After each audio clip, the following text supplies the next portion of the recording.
Bienvenidos, bienvenidas a aquellos que van ingresando a este nuevo vivo a través de la cuenta de Instagram, mía, también de La Izquierda Web.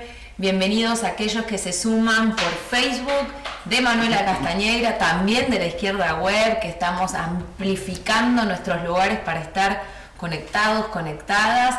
Y también estamos hoy estrenando invitados, invitadas a través de YouTube, de este canal que estamos sumando, que lo vamos a llenar de contenidos. No se olviden, a través de todo este programa pueden suscribirse, que hay por ahí abajo un botoncito, ya saben cómo hacerlo, porque queremos hacerles llegar un montón de videos, un montón de información, también a través de este canal. Así que muy buenas tardes. Estamos acá como siempre con Fede Winocur y tenemos hoy una invitada de recontralujo, Nati Ferresini, bienvenida. Muchas gracias, buenas tardes, un placer estar con semejante compañía. Ay, pero qué lindo. Nati viene de estar en la jornada de pensamiento socialista hace una semanita nada más. Ahí estuvo con Roberto Sáenz en un panel que también estuvo en este programa. Me siento como que estamos recontra bien rodeados de buenos invitados e invitadas. Nati es doctoranda en biología, especializada en virología. Miren, para los que venimos de las ciencias sociales es como wow, todo un tema. Y nos va a estar contando las últimas novedades sobre el COVID-19, porque ya saben, estamos en este segmento que trata de pandemia y capitalismo. Así que bueno, muy contentos. Ahí voy mirando cómo se van sumando desde distintos lugares, a través de distintas redes sociales.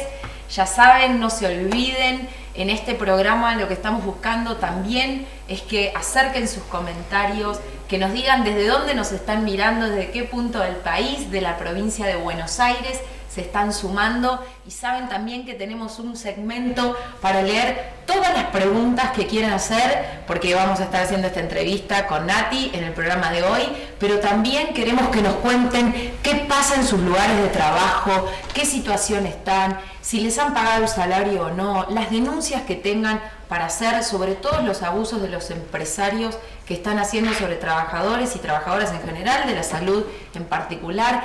Déjenlas a través de todas las redes, porque en un ratito nada más vamos a estar leyendo todos esos comentarios, denuncias y saludos, como siempre, que nos hacen llegar muchísimo cariño, y eso también es súper importante, hacer llegar la buena onda, la buena vibra, aunque sea a través de las redes sociales. En estos momentos de aislamiento es importantísimo. Y no quiero olvidarme de decir una cosa súper importante. Hoy es el día de la enfermera y el enfermero. O sea, aplaudiría, pero les va a resonar ahí un poquito fuerte en sus casas, pero hacemos así aplausitos no tan ruidosos. Manitos, viste como en las asambleas hacemos manitos arriba para los enfermeros y las enfermeras en su día súper especial. Son los que están en primera línea, un sector también recontra precarizado laboralmente, con salarios bajísimos, y que se dedican a hacer una tarea fundamental. Y bueno, en el Día del Enfermero y la Enfermera también traer el recordatorio de nuestro querido compañero Antonio, que se fue nos dejó hace muy poquito. Lo queremos mucho, un gran luchador, y un abrazo enorme a toda su familia y a los trabajadores y las trabajadoras del Hospital Posadas. Así que en el Día del Enfermero, nuestro recordatorio al queridísimo compañero y amigo Antonio. Este socialismo siempre, como hemos dicho, bueno, como es tradición decir. Así que habiendo dicho esto, y en este arranque, se siguen sumando a través de las distintas redes. Gracias, hola. No se olviden de dejar sus preguntas y saludos. En el programa de hoy vamos a estar hablando de distintas cuestiones que tienen que ver con lo que pasa con esta pandemia a nivel mundial, más precisamente en el caso de Argentina. Vamos a hablar también de la precarización laboral, de lo que pasa, cómo la sufren también los trabajadores, y yo quería referirme a algunas cuestiones muy puntuales desde un punto de vista anticapitalista ante esta situación que tanto está golpeando a trabajadoras y trabajadores en todo el mundo, pero en nuestro país no es exento. Yo creo que en esta situación de pandemia lo que estamos viendo es la cara más oscura, pero al mismo tiempo más clara, del capitalismo. Vivimos en una sociedad de clases, vivimos en una sociedad donde hay explotación y donde hay opresión. Y eso se ve también en la forma en la que se hace cuarentena, en la que te podés cuidar y en cómo están proponiendo los distintos estados resolver este problema. Hay una situación generalizada, digamos, la única manera de protegerse de este virus, a pesar de que parece medio loco en el siglo XXI, es el distanciamiento social, es quedarse aquellos que lo puedan hacer en su casa, pero estamos viendo cómo en el mundo entero y en Argentina también en particular, muchos trabajadores no pueden hacer eso por la necesidad. Hay una campaña muy fuerte ideológica de que, bueno, los negocios por encima de la salud, la economía, entre comillas, por encima de la salud, pero también se lo hacen creer a los trabajadores de que es la única manera de pasar esta situación, de que salgan del aislamiento y vayan a trabajar, porque no hay medidas para poder cuidar la economía de los trabajadores y las trabajadoras y al mismo tiempo hacer el aislamiento social, que es lo que se debería hacer. Por ejemplo, medidas del tipo de la remuneración básica universal, que lo hemos estado proponiendo, que permitiría que vos percibas, cualquier habitante del suelo argentino de más de 18 años perciba un salario mínimo que no esté debajo de la línea de la pobreza, que sea por lo menos de 50.000 pesos, para que las necesidades no te empujen a no cuidar tu salud e ir a trabajar.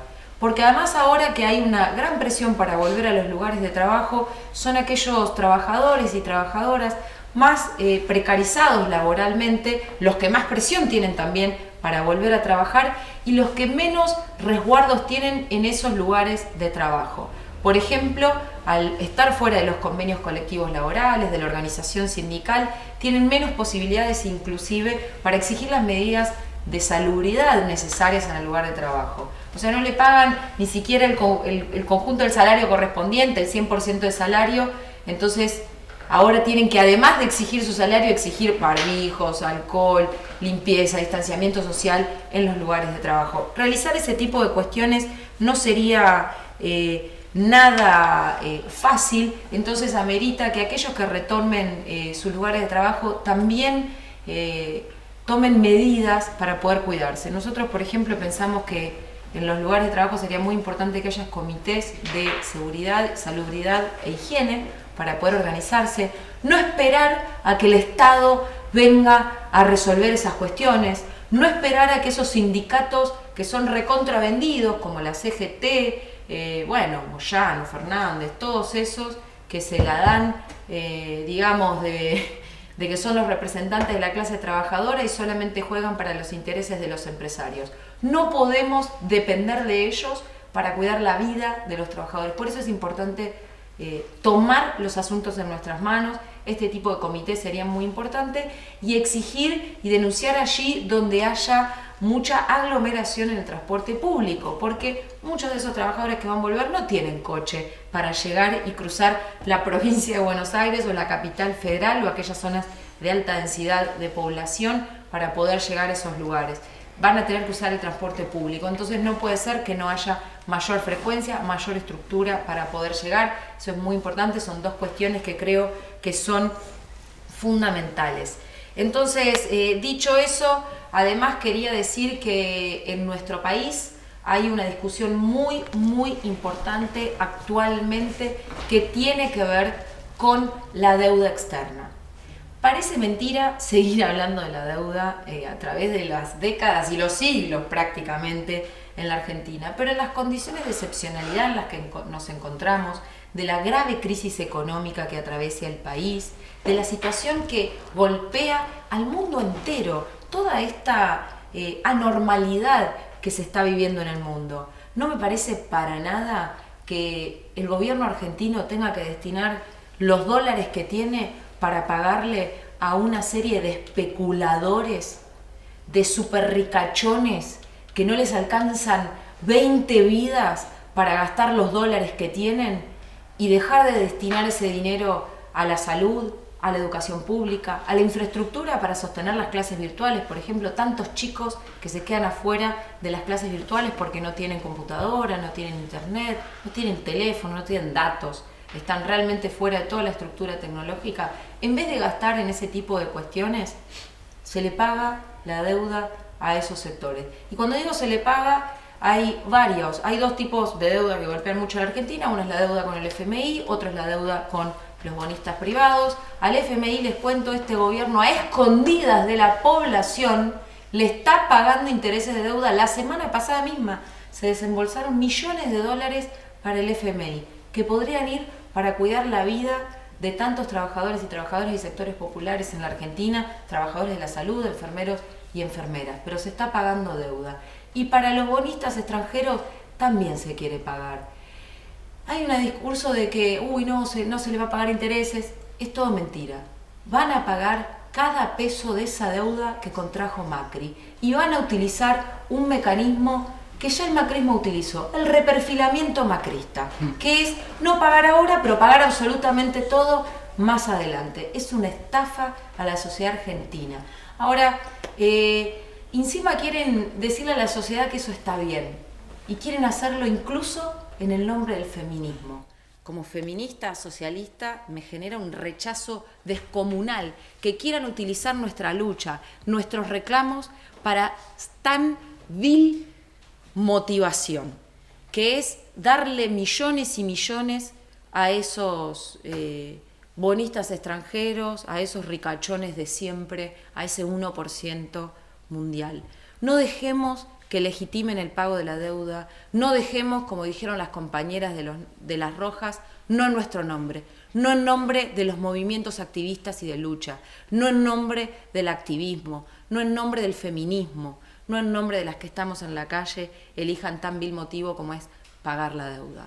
Más adelante seguiremos charlando seguro de estas cuestiones. Nosotros creemos que, por supuesto, hay una diferencia, y lo quiero aclarar porque seguro que va a estar en las preguntas que quieran hacer más adelante. ¿Qué diferencia hay entre lo que proponemos del no pago soberano y un liso y llano default?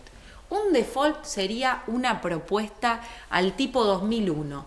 Listo. Digo que no puedo pagar y que venga el caos, la hiperinflación, robarle los ahorros a los trabajadores o los sectores de la clase media que tengan algo de dinero en los bancos, que haya hiperinflación o una inflación o que no haya control de precios, bueno, y que le arruinen la vida a los sectores populares. Nosotros no proponemos eso. Lo que decimos es un no pago de la deuda soberano. ¿Qué quiere decir soberano en ese término? Una decisión política.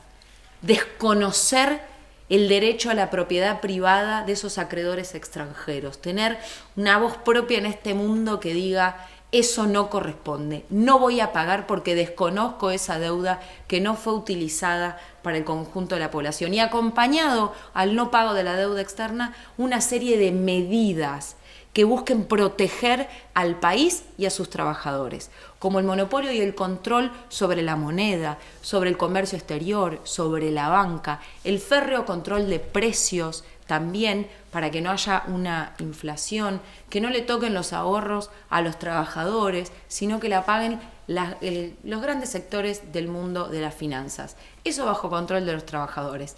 Ese sería un no pago de la deuda soberana desde el punto de vista obrero y socialista, y a nosotros nos parece muy importante hablarlo.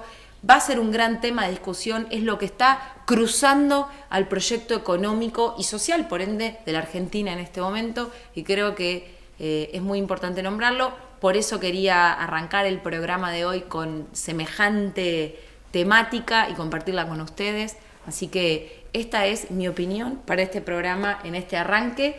Y sin más quiero seguir, digamos, con nuestros invitados y seguir con los temas que tenemos, con Fede, que también estuvo trabajando en este proyecto que es La Izquierda Podcast, sí, que está constituido por muchos jóvenes de la militancia que tienen un montón de temas para seguir indagando, así que seguramente ya en un ratito nos va a estar contando, pero sin más, sigamos haciendo circular la palabra de nuestra invitada, en primer lugar, por supuesto, y de ustedes que están en las redes sociales.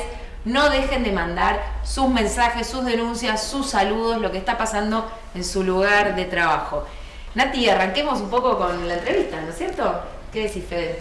Sí, arranquemos en primer lugar porque estamos viendo muchos cambios, se habla del cambio de fase y demás por parte del presidente, los gobernadores. Yo te quería preguntar, ¿cómo ves en este momento la situación en Argentina de los casos? ¿Cómo está creciendo el desarrollo del coronavirus en la Argentina? Bueno, desde ya muchas gracias por invitarme, es un placer, estoy a su disposición para lo que quieran, participé del podcast también, sí. Véanlo porque está muy bueno, escúchenlo porque está muy bueno.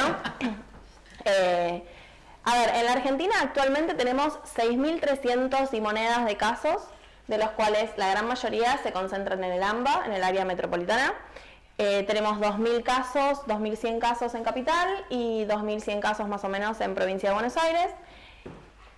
El problema mayor, o sea, por más que, o sea, son un montón de casos, 6.000 casos es un montón, pero el mayor problema viene de que los picos se están dando en los barrios de emergencia. Se viene duplicando el número de casos todos los días. Eso es un problema porque quiere decir que estamos entrando ya en la parte exponencial de la curva de casos en los lugares más vulnerables, que son los barrios de emergencia. Estuve leyendo las noticias, parece que hubo 9 casos, 9 muertes de personas mayores que estaban en un geriátrico, lo cual también indica que hay mucha vulnerabilidad de las personas mayores. Hubo varias noticias, lamentablemente, en estas últimas semanas respecto de los casos en geriátricos. En una parte también porque el personal que trabaja en los geriátricos es personal que está súper precarizado, que en general tiene más de un puesto de trabajo, que a veces son enfermeros en el hospital público y como no alcanza, esto que decías vos, Manu, de los salarios y la hiperprecarización, también rotan por el sector privado. Así que bueno, para mí eso es un problema y lejos de estar cerca de aplanar la curva, estamos cerca de que se disparen los casos. ¿Cómo sería, por ejemplo, yo estuve al tanto también de las noticias que hubo en relación a la Villa 31, la pregunta es también un poco, ¿esto es solamente una realidad de la capital o también puede afectar en la provincia de Buenos Aires y qué está pasando allí? Porque no creo que los asentamientos solo existan en la ciudad de Buenos Aires, aunque la gestión de Rodríguez Larreta ha sido un desastre, estuvo la villa sin agua, la 31, justo fue el momento que coincidió, podríamos decirlo azarosamente, la falta de agua con el crecimiento de los casos en esa zona, empezaron a haber también fallecidos en la misma semana exactamente que las condiciones de higiene no se pudieron garantizar en ese territorio. ¿Qué pasa también en la provincia de Buenos Aires y cómo sería este tema de la propagación, ¿no? en una zona con más densidad poblacional? ¿Qué opinás sobre esa relación? Es un problema que por el momento lo que se viene viendo, ¿no? Que lo que vienen los organismos oficiales vienen declarando, que los casos estarían concentrados en la zona norte de la provincia de Buenos Aires, en la zona de Vicente López y San Martín, en zona sur, en la zona de Florencio Varela. El problema es que, según estos mismos datos, la menor cantidad de casos estaría en la zona de La Matanza. Pero el problema es que no sabemos cuánta gente testearon. Entonces, siempre uno está atado, estos números están atados a la cantidad de test. Si no hay test masivos y los test no llegan a los lugares más profundos del conurbano o no llegan a los barrios de emergencia, nunca vamos a saber cuántos casos realmente hay. Esto es un estimado sobre los casos que sí se testean. Y realmente están con cuentagotas están saliendo los test de la gente. Entonces es fundamental. Y esto que vos mencionabas de la falta de agua y electricidad, la verdad que es aberrante, no hubo respuesta y es en un momento en el que el aislamiento social es la única medida de la cual disponemos en este momento, que no se puede cumplir porque estamos hablando de gente que por lo general vive con condiciones prácticamente de hacinamiento. Y además de eso, la segunda medida más importante es la higiene de las manos, de las superficies y demás. Estar sin agua y sin electricidad es un crimen directamente. Un crimen de AISA que no llegó, un crimen de Larreta que no se hizo cargo porque aparentemente eso le correspondía al gobierno de la ciudad y nadie dijo nada. Estuvieron 10 días sin agua y sin luz. Sí, es un lugar donde hay una población realmente muy grande, muy concentrada y habíamos hablado de esto en el programa otras veces. Hay distintas maneras de estar en la cuarentena. Aquellos que tienen una casa con un fondo, con un patio es una cosa. Aquellos que tienen un departamento con 40, 50 metros cuadrados es otra. Y aquellos que tienen una pequeña vivienda precaria y donde hay muchísimas personas es totalmente diferente y es mucho más difícil poder realizar las cuarentenas en condiciones. Entonces me parece que también desnuda toda una situación estructural en la que está la Argentina, la capital y la provincia de Buenos Aires, habitacional. Golpea sobre temas existentes. ¿Cuánto presupuesto hay en la salud pública o en la estructura científica argentina para poder realizar los test o estar en condiciones de realizarlo de manera masiva? ¿En qué condiciones habitacionales vive la población? Pareciera temas de los cuales hemos hablado mucho, pero que ahora realmente son un combo explosivo.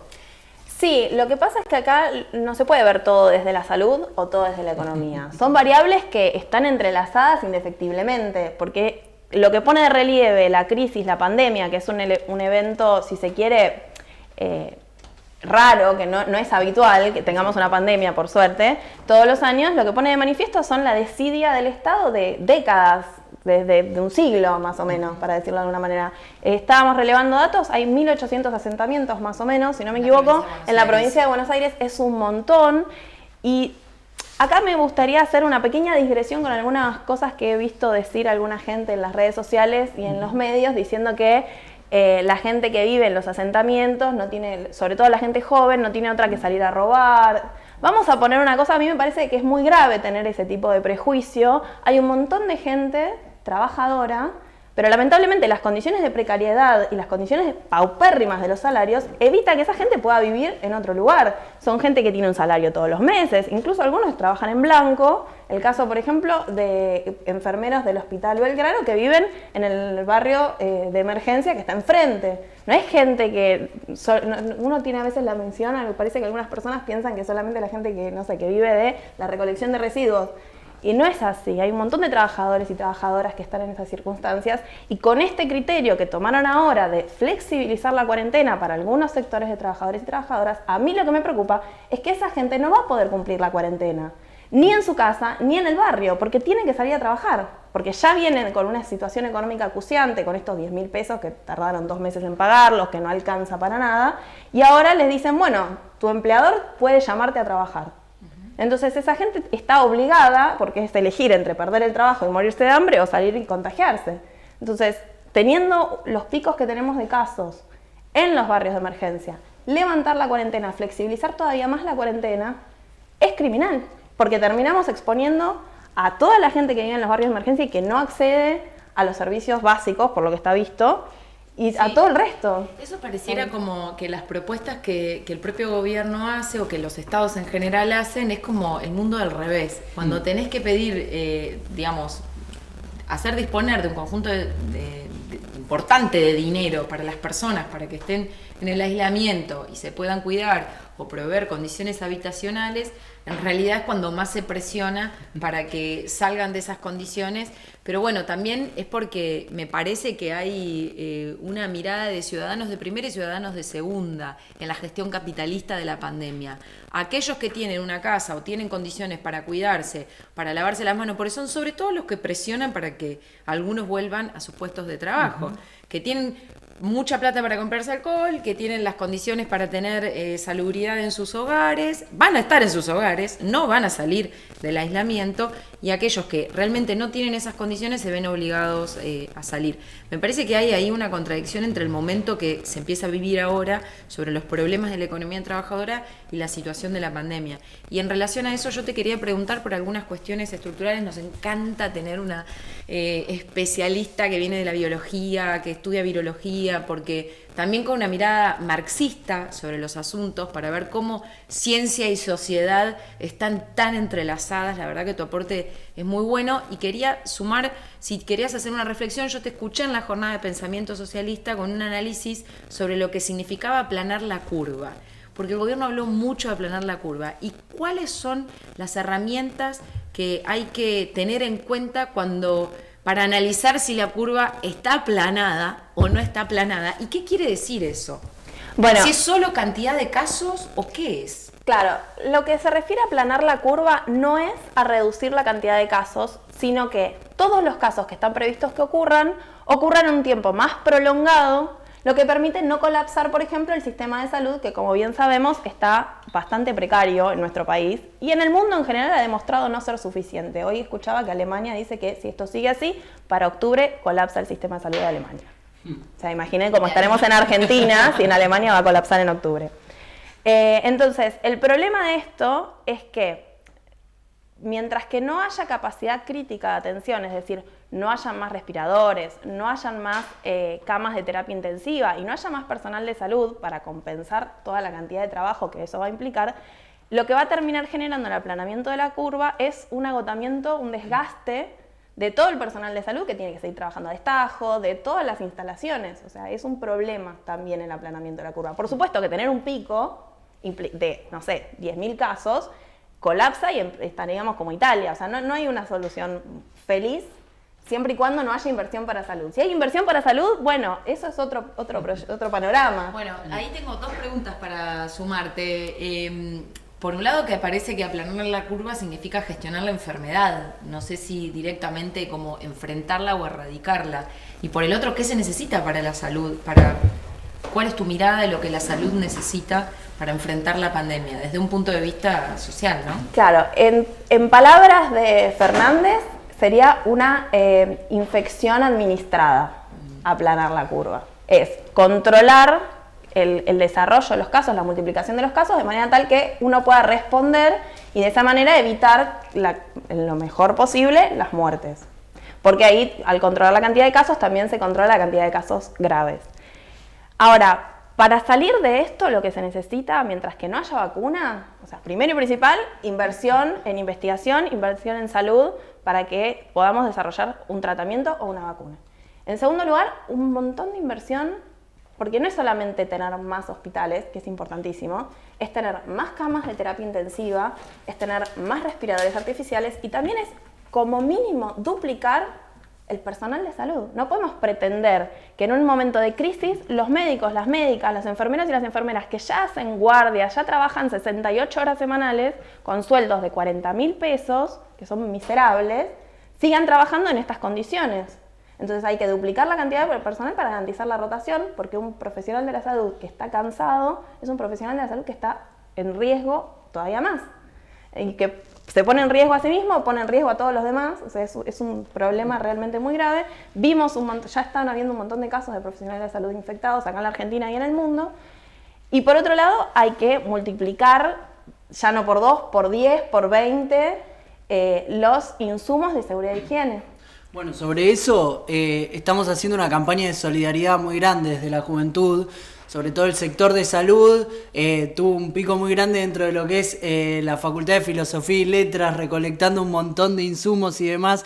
El viernes pasado se hizo una entrega en el Hospital Durán, se hicieron un montón de entregas en provincia de Buenos Aires, pero una cosa muy interesante cuando uno se acerca y habla con enfermeros, enfermeras y personal de salud es cómo describen los insumos que tienen ahora. La mayor parte de los CESAC con los que hablamos o con los que incluso hablé personalmente describen los barbijos que le dan como 2 servilletas con un elástico. Ese es el nivel que tienen. Después aparece Fernández diciendo para el personal de salud solo tengo gratitud. Bueno, no, necesitan barbijos. Es una cosa simple y clara. Entonces todas las palabras se las lleva el viento en ese sentido. Y sobre Larreta también tenemos un problema muy grande para los que estamos en la capital.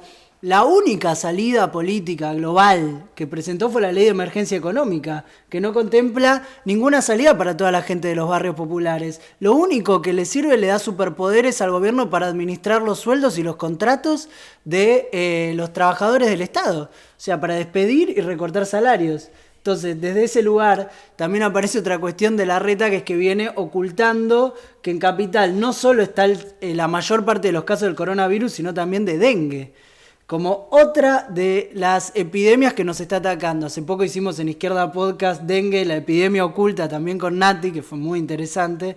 Pero bueno, no sé si querías hacer alguna apreciación sobre esto, que también cuando te acercás a los enfermeros todo el mundo te dice hay muchísimos casos de dengue en la capital. Incluso en muchos lugares hay más casos de dengue que de coronavirus. Sí, esto es así. Hace, no sé, 2 semanas, 3 semanas, ya decían que había 6.000 casos en Capital Federal, que es un montón. Y esto viene de la mano de que no hubo ninguna política pública, ni de fumigación, ni de control de los espacios verdes, ni de control de los residuos y del cacharrerío, que esto se hace en general en diciembre de los años anteriores para prevenir. O sea, se sabe que entre mayo y junio están los picos de dengue. No se hizo nada, la ciudad no hizo absolutamente nada, y esto es gravísimo porque pensemos que una persona no solamente puede contagiarse de coronavirus, sino que además puede estar infectada con dengue.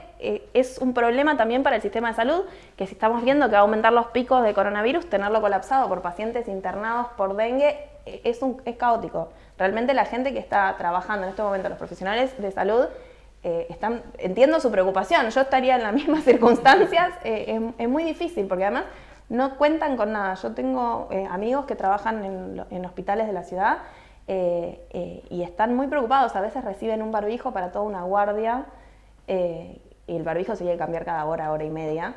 Y a veces para una guardia de 24 horas cuentan con un solo barbijo. No, es indignante. Entonces, si esto pasa en la zona más rica del país, ¿qué pasa en las zonas más pobres, ¿no? En los distritos más pobres? Esa para mí es una gran preocupación. Bueno, me encantó, Nati, todo lo que nos aportaste hoy sobre este tema, muy importante, muchas herramientas para poder entender un poco una manera de analizar la enfermedad desde un punto de vista social, económico, político también, porque la gestión de este asunto también tiene que ver con eso. Y la verdad que traer a una cientista de las ciencias naturales esta vez para poder contarnos su mirada nos ayuda un montón. Quiero aprovechar, Nati, estuvieron llegando un montón de mensajes para vos también. Genia, Nati, abrazos, te vi en la JPS, ahí estuve viendo. Y también quiero contarles y agradecerles, sigan sumándose aquellos que se suman desde Córdoba, Vi saludos desde lugares que no habían llegado hasta ahora. Por ejemplo. Y vi saludos de Asturias, me emociona. O sea, cruzamos el Atlántico. Los mineros arriba al pueblo revolucionario de Asturias. Qué bueno, buenísimo que se estén sumando al programa. También desde Mar del Plata, provincia de Buenos Aires, Berazategui, Paraná, Entre Ríos, siempre ahí firmes. Gracias por estar. Y también del Salvador. Saludos del Salvador, sí. Bueno, nada, muy internacionalista está nuestra tarde. Se siguen sumando de distintos puntos del país y la provincia de Buenos Aires. Gracias a todas, a todos que allí están. Eso es, clave tener y generar estos mecanismos desde un punto de vista socialista para analizar la realidad y proponer cómo transformarla también. Así que bueno, hablando un poco de eso, Fede, quería preguntarte y que nos cuentes qué estuviste tratando últimamente en La Izquierda Podcast. Bueno, es que estamos tratando un sinnúmero de temas, pero que tienen un denominador común, que es esta crisis en la que estamos inmersos hoy, del coronavirus, y también esa crisis económica que aparece sobre los problemas a los que se enfrenta una sociedad capitalista que cuando tienen que destinar gran parte de los recursos al tratamiento de esta enfermedad parece como esta manta corta que veíamos. Por ejemplo, lo del dengue, se descubre los pies, digamos, esa manta. Y desde ese lugar aparece también esta idea de cuáles son las respuestas que se dan y cuál es el rol de la juventud, qué rol vamos a tomar frente a todo esto. Una de las ideas centrales que charlábamos mucho en la jornada de pensamiento socialista tenía que ver también qué hace la juventud en este contexto. Bueno, hay un montón de jóvenes que tienen que salir a trabajar, que están buscando la manera de sobrevivir en este contexto.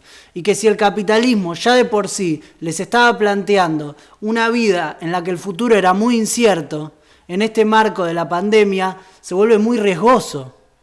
Por ejemplo, hicimos un episodio del podcast alrededor de un montón de testimonios que nos llegaron y con Fer Bialuski haciendo una investigación también que se llamó Mac Estafa, sobre cómo las grandes cadenas de comida rápida explotan a la juventud en este contexto.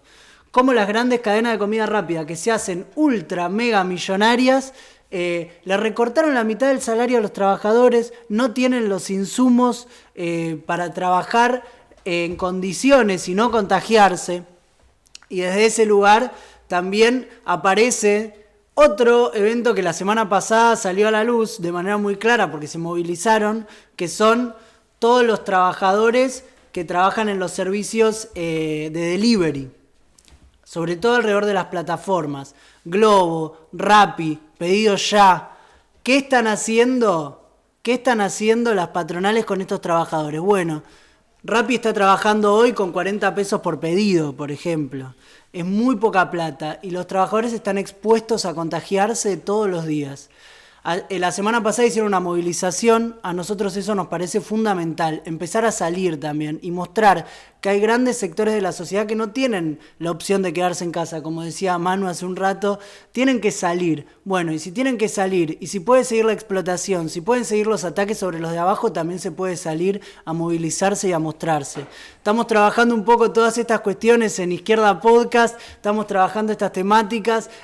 Mañana va a salir un capítulo donde también trabajamos los aspectos de la cultura, trabajamos la literatura, se llama Pandemia de Letras, el capítulo que se viene es el primero de una serie de varios que van a ir saliendo. Trabajamos clásicos, pero los releemos en este contexto para ayudarnos a pensar. El fin de semana vamos a hacer un capítulo con un economista también que nos va a visitar para tratar el tema de la deuda externa, algunos datos poco conocidos y también cuáles son las salidas que está proponiendo el gobierno y cuál es una salida desde las y los trabajadores. Así que bueno, yo también los invito a buscarnos en Spotify, iVoox, en iTunes, en YouTube, Izquierda Podcast. Qué bueno, me encanta cómo empezamos a aprovechar este contexto para realmente hacer uso de las redes sociales. Para nosotros es un tema importante, no porque pensemos que las redes sociales van a sustituir la acción transformadora que tenemos que llevar adelante.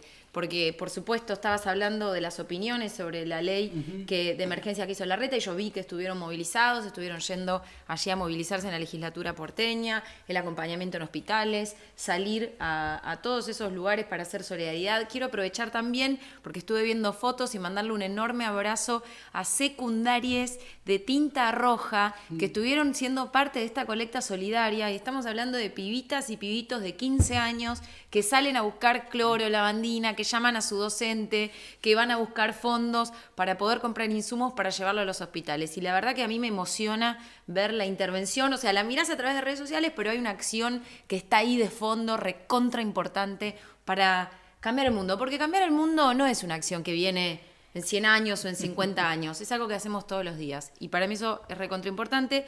Y diciendo eso, quiero contarte, Fede, mientras vos estabas contando todas esas importantes novedades, nos llegan un montón de comentarios y cuestiones. Ahora hay preguntas para Nati también, pero quiero aprovechar. Hay una denuncia que llega desde Córdoba.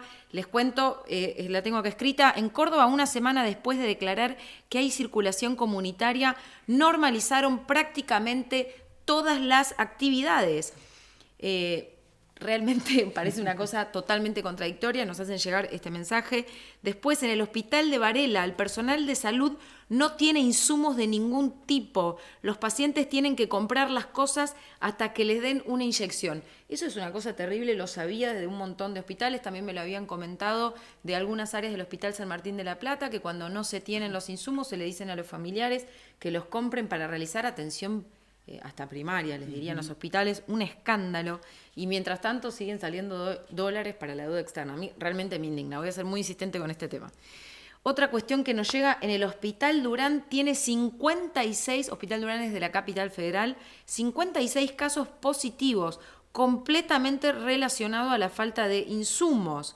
Estuvimos en el hospital, se llevó una donación que vos justamente estabas comentando. El viernes pasado, de los chicos de la Secretaría General del CEFIL, que también los vi dejando mensajitos por las redes sociales, les mandamos un fuerte abrazo, unos genios haciendo actividad y estando ahí donde hay que estar, muy importante. Bueno, y en el Hospital Durán 56 casos positivos completamente relacionados a la falta de insumos. También nos llegan mensajes y denuncias desde Mar del Plata, donde le descontaron el 50% del salario a todos los trabajadores de la salud en las clínicas privadas con el aval del gobierno. La verdad que en el Día del Enfermero y la Enfermera, por la situación que se está pasando, que estén sucediendo estas cosas, me llegó también información de la capital, en todas las áreas de los privados, donde incluso como las obras sociales o las prestadoras pagan como a mes vencido, tipo lo que tenían que pagar de febrero lo estaban pagando ahora en mayo, incluso les hicieron descuentos sobre eso que les tenían que pagar de meses anteriores, incluso antes de la pandemia, como fue febrero, y no les están pagando el sueldo completo. O sea, no estamos discutiendo un aumento cuando siguen corriendo los precios de manera descomunal, pero ni siquiera están respetando el salario de los trabajadores. Es como que cuando hay ganancias se las embolsan a los bolsillos. Cuando tienen pérdida, no, los trabajadores parecieran ser socios accionistas que tienen que compartir las pérdidas y renunciar a una porción de su salario para que se los embolsen esas empresas. La verdad que me parece recontra indignante. Y bueno, y gracias por hacernos llegar estas cuestiones. Después, como saben, las vamos a dejar colgadas en las historias para que sigan teniendo difusión todas las denuncias que están haciendo de sus lugares de trabajo, para seguir difundiendo y que esto no quede así. La voz de los trabajadores se tiene que escuchar y tiene que llegar a través de todos los medios que tengamos posibles. ¿Querés sumar, Fede, las preguntas que también nos llegaron? Bueno, nos llegan preguntas. Nos llega, por ejemplo... Hay un montón, sí, ¿no? Sí, nos llegan un montón de preguntas. En este momento técnico que estamos tratando de... Acá, por ejemplo, para Nati nos preguntan si se puede realmente reducir la velocidad de propagación del virus, como dice Fernández. ¿Es posible reducir la velocidad de propagación? Para reducir la velocidad de propagación lo que hay que hacer es todo lo opuesto a lo que se está haciendo en este momento, que es flexibilizar la cuarentena. O sea, la única manera de reducir la propagación es reducir el contacto entre personas, y para eso uno tiene que hacer una cuarentena estricta, lo más estricta posible. Lamentablemente hicimos medio al revés. Cuando estaba todo más tranquilo, cerramos todo, y ahora que se está viniendo el invierno, que es un momento que ya sabemos que todos los virus, el coronavirus y la gripe y demás, empiezan a repuntar. Esto va a ser también otro problema futuro. ¿Qué va a pasar con la gripe? El PAMI, por ejemplo, estuvo con faltantes de vacunas, entonces hay muchos adultos mayores que no tienen vacuna todavía. Entonces, cuando se empiezan a juntar todos los problemas, en vez de restringir, abrimos. Entonces, bueno, sin cuarentena... Una contradicción ahí entre que comienza el invierno en Argentina y empieza a flexibilizarse la cuarentena. La verdad que ahí evidentemente hay una alerta. Parecería como que estamos en fase con Europa, pero Europa ya está terminando el invierno y está empezando la primavera. Nosotros estamos al revés, entonces... Muy importante. Bueno, creo que ahí también nos contestás qué pasa si se flexibiliza, sigue flexibilizando la cuarentena. Seguir flexibilizando.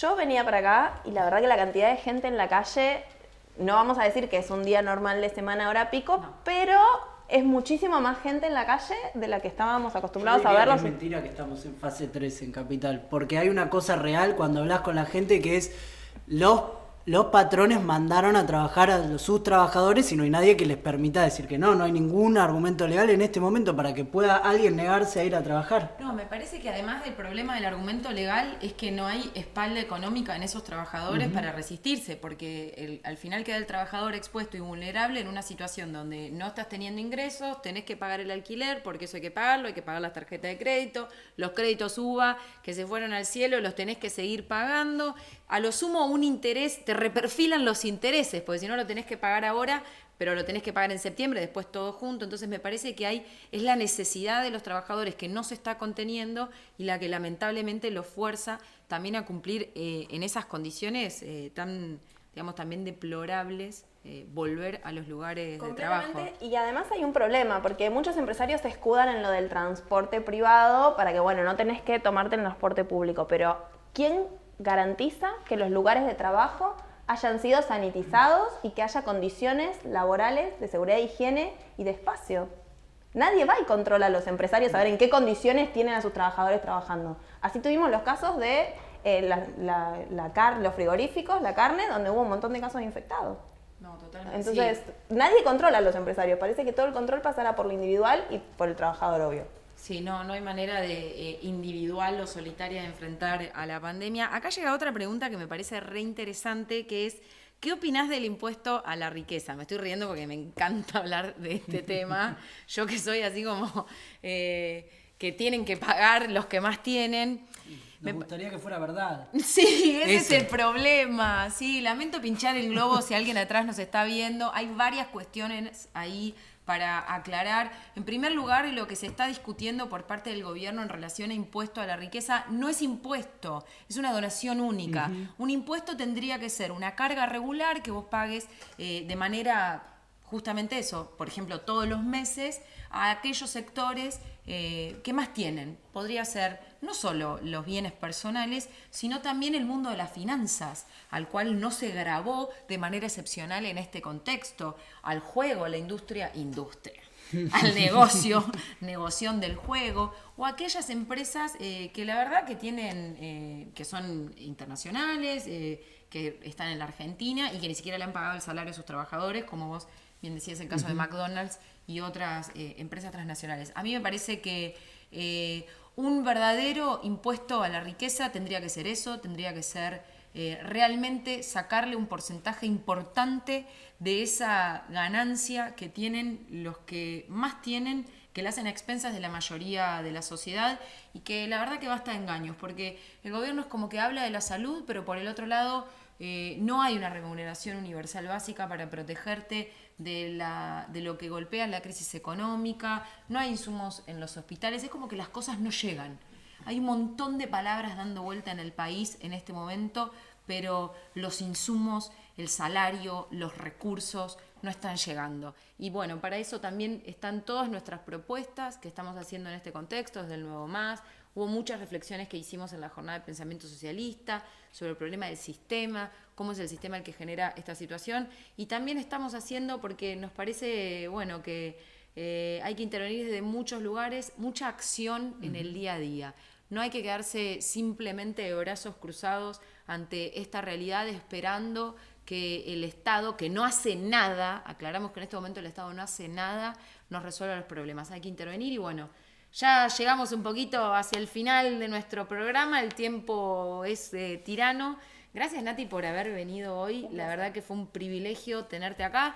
No es fácil que vengan los invitados. Estamos teniendo muchas medidas en lo posible, mayor posible distanciamiento social. Empezamos por el mate individual de cada uno. Yo no tomo ese mate que no tiene termo y todo. Soy entrerriana. No me adapté a ese tema, así que cada cual con un mate individual para poder compartir la tarde. Les agradezco a todos los que se estuvieron sumando. Sigan mandando mensajes con sus denuncias, con lo que está pasando en sus lugares de trabajo, sigan dejando todos sus saludos desde donde nos están viendo en los feeds. Gracias a quienes se sumaron hoy por YouTube a ver esta transmisión. Vamos a tener en el canal también colgado contenido de La Izquierda Web, que sé que están todos y muchas y muchos siguiendo. En particular vamos a tener los videos allí de la 5ª jornada de pensamiento socialista, que Nati formó parte, así que bueno, muchísimas gracias por sumarse en esta tarde, les mando un fuerte abrazo, muchísimas gracias por seguirnos, anden por ahí, sigan y bueno, vamos a cambiar el mundo. Chao, chao. Chao a todos.